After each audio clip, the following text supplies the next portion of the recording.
Accuracy balance credibility यो हो ABC television. नमस्कार, म मिलन लिम्बू। उत्पीडित वर्गको सशक्त आवाजको कार्यक्रम समावेशी सवाल आजको श्रृङ्खलामा तपाईलाई हार्दिक स्वागत छ। जो शक्तिशाली छ उसको पक्षमा वकालत गर्ने हजार भेट्न सकिन्छ, विडम्बना जो दुर्बल छ उसका लागि बोलिदिने कोही हुँदैनन्। जसका लागि कसैले बोल्दैनन् हामी उनै वर्गलाई उत्पीडित वर्ग भनिरहेका छौँ। हो, हाम्रो समाजको वास्तविकता पनि यही हो। अब भने शक्तिको होइन उत्पीडित वर्गको पक्षमा बोल्ने बेला भएको छ।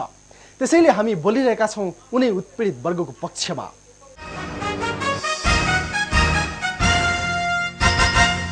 दर्शकबिन, आज हामी पूर्वी नेपालको झापा, मोरङ र सुनसरीमा आदिमकालदेखि बसोबास गर्दै आएका धिमाल जातिको भाषा, धर्म, संस्कार, संस्कृतिको विषयमा चर्चा गरिरहेका छौँ।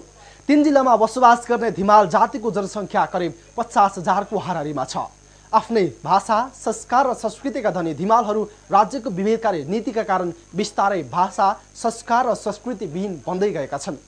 भाषाको विनाशपछि जात हराउने कुराबाट जानकार धिमालहरू यतिखेर कतै त्यस्तै पो हुने हो कि भन्ने कुराले पिरोलिएका छन्। त्यसैले होला यतिखेर धिमालहरूले भाषा, संस्कार, संस्कृति र रीतिरिवाजको संरक्षणका लागि पहल सुरु गरेका छन्।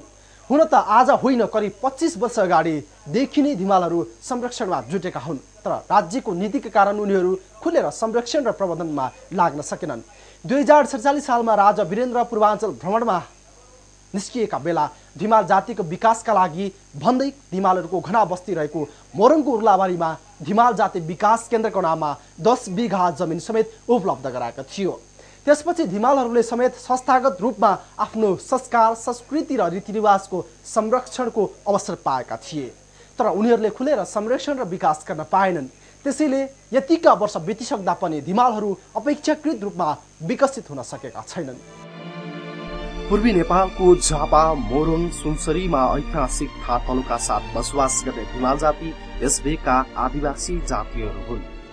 कला, संस्कृति, भाषा जस्ता सम्पदाहरूले धनी मानिएका यी आदिवासी धिमाल जातिको फैलावट र बसोबासको स्थितिमा आर्थिक समृद्धि, अवसरको खोजी, शिक्षा, रोजगारी आदिका कारण यति बेला परिवर्तन आएको छ। थातलोभन्दा बाहिरका राजधानी लगायतका देशका अन्य विभिन्न जिल्लाहरूमा यति बेला धिमालहरूको बसोबास रहेको राष्ट्रिय जनगणना 2068 को प्रतिवेदनले समेत स्पष्ट पारिसकेको छ। 2058 सालको जनगणनामा धिमालहरूको जनसङ्ख्या 17,300 देखिएको थियो भने 68 को प्रतिवेदनमा 26,000 पनि उल्लेख गरिएको छ। धिमालहरूले आफ्नो जातिको उत्थानका लागि करिब 24 वर्ष अघिदेखि अर्थात् बहुदलीय व्यवस्था सुरु भए पश्चात 2047 साल जेठ 26 गते धिमाल जाति विकास केन्द्रको स्थापना गरेर काम सुरु गरेका छन्।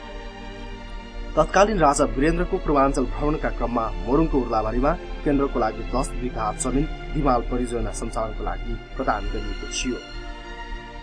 सो स्थानमा धिमालहरूले केन्द्रीय कार्यालय स्थापना गरेर व्यावसायिक खेती, विभिन्न आवश्यक संरचनाको निर्माण तथा धिमाल भाषा, संस्कार, संस्कृति र रीतिरिवाजको विकास र प्रवर्धनका लागि काम गरिँदै आएको छ।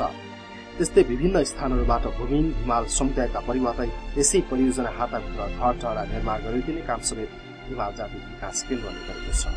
हामीले अब धर्म तथा सांस्कृतिक पहिचानको लागि एउटा आन्दोलनै अब गरिरहेका छौँ। त्यो एउटा हामी आन्दोलनमा छौँ। हाम्रो पश्चिमा संस्कृतिहरू छन्। अब यो संस्कृतिहरूलाई चाहिँ अलि अब अहिलेको युवा पुस्ताहरूले अलिक बढी चाहिँ युवा पुस्ताहरूलाई प्रभावित पार्ने भएको हुनाले हाम्रा संस्कृतिहरू अलिक पलायन हुने र लोप हुने अलिक चाहिँ अब अलिक पछाडि पर्ने भएको हुनाले यो पहिचानलाई हामीले संरक्षण गरेर यसलाई व्यवस्थित गर्दै अब सम्वर्धन गर्नुपर्छ र समय सापेक्षित यसलाई चाहिँ अब सम्वर्धन गर्दै जानुपर्छ भन्ने हाम्रो सोच अनुसार।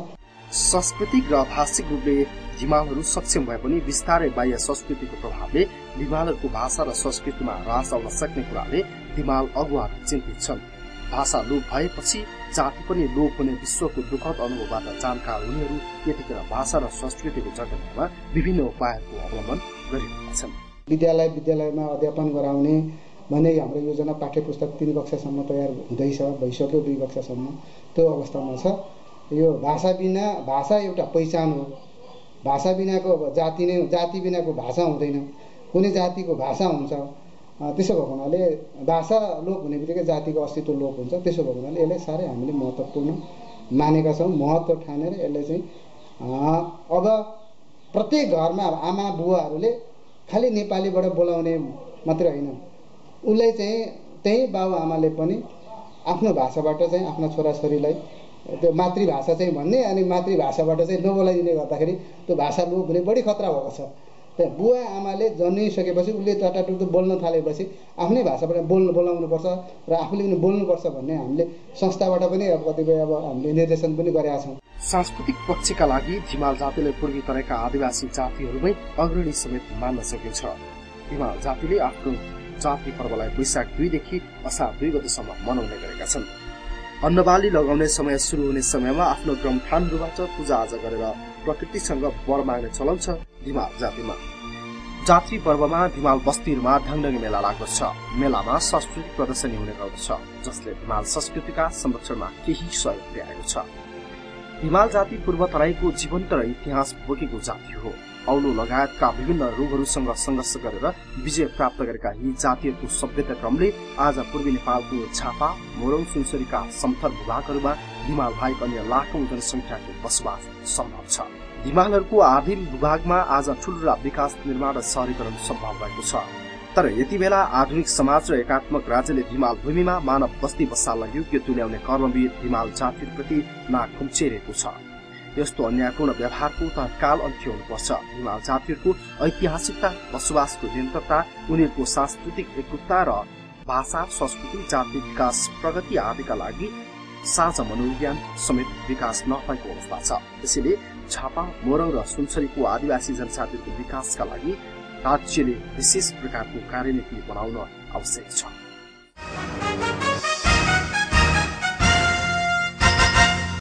कुनै पनि जातिको पहिचान भाषा, संस्कार, संस्कृति र रीतिरिवाज नै हो। यदि कुनै पनि जातिको पहिचानै नामेट हुन्छ भने त्यो जाति पनि स्वत हराउने विश्वमा तीतो यथार्थ छ। त्यसै पनि कम जनसङ्ख्या र सीमित क्षेत्रमा बसोबास गर्दै आएका धिमालहरू सङ्कटमा छन्। धिमालहरूको मौलिक पेसा कृषि हो, तर तराईका कृषि योग्य जमिनहरू यतिखेर ठूला ठूला शहरीकरणका कारण बाँकी छैनन्। माछा र सिपी घुँगीको स्वादिष्ट परिकार खाने धिमालहरू यतिखेर आफ्ना खोलाहरूमा माछा पाउँदैनन् भने पोखरीहरूमा सिपी र घुँगी पाउँदैनन्। किनकि धिमाल बस्तीहरूमा अन्य समुदायको समेत बसोबास हुन थालेपछि धिमाल बस्ती नजिकका खोला र पोखरीहरू सुरक्षित रहन सकेका छैनन्। एकातिर मिश्रित बसोबासका कारण धिमालहरूको भाषा, संस्कार, संस्कृति र रीतिरिवाजमा आगन्तुक प्रभाव पर्न थालेको छ भने उनीहरूको पुर्ख्यौली पेसा कृषिमा पनि सङ्कट पैदा हुँदै गएको छ। लामो समयसम्मको भाषिक तथा सांस्कृतिक उत्पीडनमा रहेका धिमालहरू पछिल्लो समय भने आफ्नो भाषा, संस्कार र संस्कृतिप्रति निकै चिन्तित देखिएका छन्। त्यसैले होला यतिखेर धिमाल अगुवाहरू भाषा संरक्षण र विकासमा अग्रसर हुन थालेका छन्। थोरै जनसङ्ख्यामा रहेका धिमालहरूको आफ्नै भाषा छ, तर धिमालहरूको भाषामा पनि राज्यले थमिरा लगाइदिएको छ, जसका कारण धिमाल भाषाले विकासको गति लिन सकेको छैन। धिमाल भाषा बोल्ने धिमालहरूको संख्या घट्दै गएको छ। अघिल्ला पुस्ताहरू धिमाल भाषा बोल्ने भए पनि नयाँ पुस्ताले भाषा नबोल्ने हो कि भन्ने चिन्ताले धिमाल अगुवाहरूलाई पिरोलिरहेको छ। आफ्नो भाषा संकटमा पर्ने कुराले चिन्तित बनेको धिमालहरू भाषा संरक्षण र विकासमा जुटेका छन्। धिमाल बुढापाकाले फाटफुट धिमाल भाषा बोले पनि युवा पुस्ताले बोल्नै छोडिसकेका छन्, जसका कारण धिमाल भाषा संरक्षणको आवश्यकता देखिएको छ। विभिन्न संघ संस्थाको सहयोगमा भाषा संरक्षणमा जुटेका धिमालहरू विभिन्न संघ संस्थाको सहयोगमा बेला बेला तालिम आयोजना गरिरहेका छन्। मातृभाषाको सिकाइले दोस्रो भाषा सिकाइमा सजिलो पर्छ भन्ने बुझेका साथ धिमाल भाषा तालिम आयोजना गरिँदै आएको छ। विद्यालयमा अध्यापन गराउने भन्ने हाम्रो योजना पाठ्य पुस्तक 3 कक्षासम्म तयार हुँदैछ, भइसक्यो 2 कक्षासम्म त्यो अवस्थामा छ। यो भाषा बिना भाषा एउटा पहिचान हो। भाषा बिनाको जाति बिनाको भाषा हुँदैन। कुनै जातिको भाषा हुन्छ। त्यसो भएको हुनाले भाषा लोप हुने बित्तिकै जातिको अस्तित्व लोप हुन्छ। त्यसो भएको हुनाले यसलाई साह्रै हामीले महत्त्वपूर्ण मानेका छौँ। भाषा संरक्षणमा रहेका धिमालहरूले यसरी आयोजना गर्ने भाषागत कार्यक्रमहरूमा धिमाल भाषाको पाठ्यक्रम, वर्णविन्यास, व्याकरण, धिमाल जाति कला, संस्कार, संस्कृति लगायतका विषयमा वृहत छलफल हुने गरेको छ। धिमाल जातिको भाषा संरक्षणमा धिमाल मात्र नभई गैर धिमालहरू समेत लागि परेका छन्। यही समय अगाडि सम्पन्न धिमाल भाषा तालिममा सहभागी बेन प्रसाद बराल तालिमबाट धिमाल जातिको भाषा र व्याकरण लगायतका उनीहरूको सांस्कृतिक पक्षबारे जानकारी भएको बताउँछन्। तालिममा हामीले धिमाल भाषालाई साना बालबालिकालाई धिमाल भाषा कसरी पढाउने र यिनीहरूको भाषा संस्कृतिबारे कसरी जानकारी प्रदान गर्ने भने बारेमा छलफल भयो र लगायत ती सबै भाषाहरूमा अब दिनै पिछेका भाषाहरू त्यहाँ थिए, मूल्याङ्कन अथवा त्यसमा विद्यार्थीहरूलाई कसरी बसोबास गराउने अथवा कटाउ व्यवस्थापन कसरी गर्ने आदि कुराहरूका राज्यले देशमा बसोबास गर्ने जात जातिहरूको भाषा संरक्षण गर्नका लागि पाठ्यक्रममा समावेश गर्ने उद्देश्यका साथ देशव्यापी भाषा प्रशिक्षण सुरु गरेको छ। सोही क्रममा धिमाल जातिको भाषा विकासका लागि समेत तालिम आयोजना गरेको कुरालाई स्वागत योग्य मान्न सकिन्छ। तर सरकारले औपचारिकता मात्र निर्वाह गर्ने कुरामा भने खासै चित्त बुझाउने ठाउँ छैन। यदि धिमाल जातिको भाषा, संस्कार, संस्कृति र रीतिरिवाजको संरक्षण नै गर्ने हो भने धिमालहरूको बाक्लो बसोबास भएको क्षेत्रका विद्यालयहरूमा शैक्षिक विषयको रूपमा धिमाल भाषालाई समावेश गराउन आवश्यक छ।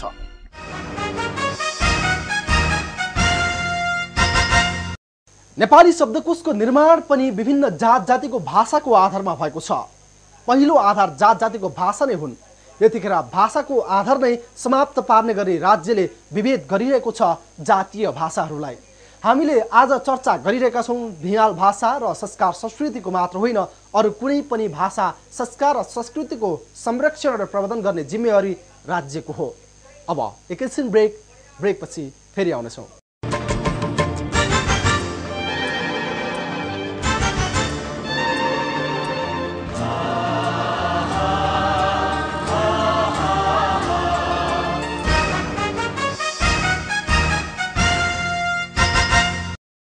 ब्रेकपछि पुनः स्वागत छ। दर्शकवृन्द, आज हामी पूर्वी नेपालको झापा, मोरङ र सुनसरीमा परपूर्वकालदेखि बसोबास गर्दै आएका धिमाल जातिको विगत र वर्तमानको विषयमा चर्चा गरिरहेका छौँ। धिमाल जातिको आफ्नै संस्कार, संस्कृति र रीतिरिवाज मात्र छैन, आफ्नै परम्परागत कानुनी व्यवस्था पनि छ। सम्पूर्ण धिमाल जातिहरूमा र बस्तीहरूमा एक अगुवा चुनिन्छन्। यसरी कुनै बस्तीका धिमालहरूले चुनेका नेतृत्वलाई माझी भन्ने गरिन्छ। त्यही माझीले त्यस बस्तीको सबै कुराको नेतृत्व गर्छ। धिमाल बीचको झगडादेखि देवानी मुद्दासम्म तिनी नेतृत्व माझीले सल्लाह दिए अनुरूप, सुझाव दिए अनुरूप आधारमा टुङ्गो लगाउने चलन थियो। धिमाल बस्तीका माझी अधिकार सम्पन्न शासक जस्तै हुन्, तर राज्यले धिमालहरूको वैज्ञानिक पद्धतिको प्रथाजनिक परम्परागत कानुनलाई नामेड पारेपछि पहिले धिमाल बस्तीहरूको झगडा मिल्नका लागि सरकारी अड्डा अदालतहरू आवश्यक परिरहेको छ। अन्तर्राष्ट्रिय श्रम संगठन महासन्धि 169मा नेपालले हस्ताक्षर गरिसकेको छ, तर व्यवहारमा आदिवासी जनजाति झनै उत्पीडनमा पर्दै गएका छन्। ज्वलन्त उदाहरण धिमालहरूलाई मान्न सकिन्छ। उनीहरूको सबै कुरा राज्यले खोसिसकेको छ, तर अब भने राज्यले धिमालहरूको भाषा, संस्कार, संस्कृति र रीतिरिवाजहरू पुनर्स्थापना गर्नुपर्छ। नभए एक दिन धिमालहरू पनि राज्यको विरुद्धमा लड्न बाध्य हुनेछन्। धिमाल जाति यति बेला आर्थिक, सामाजिक, सांस्कृतिक लगायत यावत समस्याहरूबाट ग्रस्त छन्। तथापि इतिहासदेखि आजसम्मको सभ्यता विकास क्रममा उनीहरूले मुख्य गरी कृषि पेसालाई आफूबाट कहिल्यै टाढा राख्न सकेका छैनन्। पछिल्ला दशकहरूमा झापा, मोरङ र सुनसरीमा बसैसरी आउने मानिसहरूको बाध्यात्मक घोलमिलले यति बेला त्यो समयको धिमाल बस्ती र धिमाल केन्द्रीय साझा मनोविज्ञान कायम रहिरहन सकेको अवस्था छैन। धिमालहरूको मौलिक संस्कृति, बसोबास, पेसा आदि बाह्य हस्तक्षेपले भूमिका खेलेको मान्न सकिन्छ। धिमालहरूमा जातिगत आधारमा उनीहरूको छुट्टै आधारभूत र परम्परागत कानुनी व्यवस्था छ। विभिन्न 96वटा धिमाल बस्तीहरूमा माझीहरूले यो कानुनी इकाइको नेतृत्व गर्ने गर्छन्। धिमालहरू बीच हुने सामान्य झैझगडादेखि देवानी मुद्दाहरू समेत यो न्यायिक निकायले निर्णय दिने र कार्यान्वयन गराउन सक्छ। तर यति बेला धिमाल बस्तीहरू मिश्रित बन्दै जाँदा यो परम्परागत प्रथा नै लोप हुने अवस्थामा पुगेको छ। राज्यले यस्ता निकायहरूलाई कानुनी वैधता दिएमा त्यसले धिमालहरूप्रति सम्मान हुने थियो। धिमाल बस्तीहरू मिश्रित बस्तीका रूपमा रूपान्तरण मात्रै भएका छैनन्, धिमालहरूको संस्कृतिमा पनि मिश्रितता प्रभाव बढ्दै गएको छ, जसले गर्दा धिमाल जातिको संस्कृति रक्षा र दीर्घकालीन योजनाको खाँचो समेत देखिएको छ। धिमाल जाति पूर्वी नेपालको आदिवासी मात्र नभई हाम्रा देशको एक विशिष्ट सांस्कृतिक धरोहर पनि हो। धिमाल संस्कृतिको विषयमा अजानकार कोही शासक छन् भने उनीहरू वास्तवमा शासक होइनन्। त्यसैले बहुमूल्य संस्कृतिको जगेर्ना गर्ने दायित्व राज्यको हो। हाम्रो देशले आदिवासी जनजातिहरूसँग प्रत्यक्ष सरोकार राख्ने अन्तर्राष्ट्रिय श्रम संगठन महासन्धि नम्बर 169मा समेत हस्ताक्षर गरिसकेको छ। 2064 साल भदौ 5 गते नेपाल सरकारले यो महासन्धिमा हस्ताक्षर गरिसकेको तथ्यका आधारमा समेत नेपालका आदिवासी जनजातिहरूसँग सम्बन्धित परम्परागत प्रथाजनिक भूमि, इतिहास, परम्परागत पेशा, जीवन पद्धति लगायतलाई कानुनी संरक्षण प्रदान गर्ने दायित्व राज्यको हो।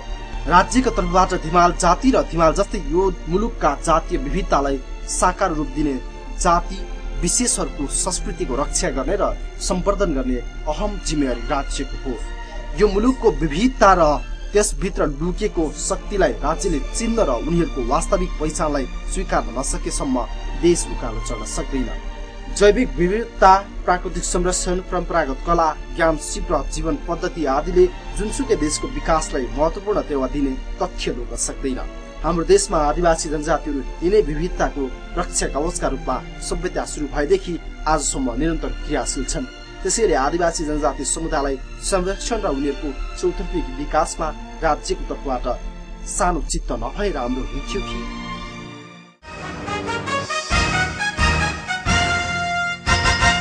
सायद राज्यले लाग्दो हो विभिन्न जात जातिको भाषाको विकास भयो भने समानान्तर भाषा सृजना हुनेछ र आफूहरूले लादेको भाषाको अस्तित्व सकिनेछ। मातृभाषाका धनी आदिवासी जनजातिहरूले कहिले पनि राज्यले स्थापित गरेको भाषा, संस्कार र संस्कृतिप्रति अस्वीकार गरेका थिएनन्। तर राज्यले लामो समयसम्म विभिन्न जात जातिको भाषा, संस्कार, संस्कृति र रीतिरिवाजलाई दमन गरिरह्यो, जसका कारण यतिखेर सबै जात जातिहरू आफ्नो भाषा, संस्कार, संस्कृति र रीतिरिवाजको संरक्षण र प्रवर्धन राज्यले गर्नुपर्छ भन्दै माग गरिरहेका छन्। यो कुरामा धिमालहरू पनि अछुतो रहने कुरै भएन। हो, विगत 200 वर्षको इतिहास हेर्ने हो भने राज्यले देशका विभिन्न जात जातिहरूप्रति अनायास र अन्याय गरेकै हो। त्यसैले अब सबै भाषा, धर्म, संस्कार, संस्कृति र रीतिरिवाज र परम्पराको संरक्षण र प्रवर्धनको जिम्मा राज्यले लिनुपर्छ। हवस् त, समावेशी सवाल आजलाई यति नै। गाउँ, सहर र दुनियाँ बिउजाउने हाम्रो अभियान जारी छ। तपाईँ एबिसी टेलिभिजन हेर्दै गर्नुहोला। नमस्कार।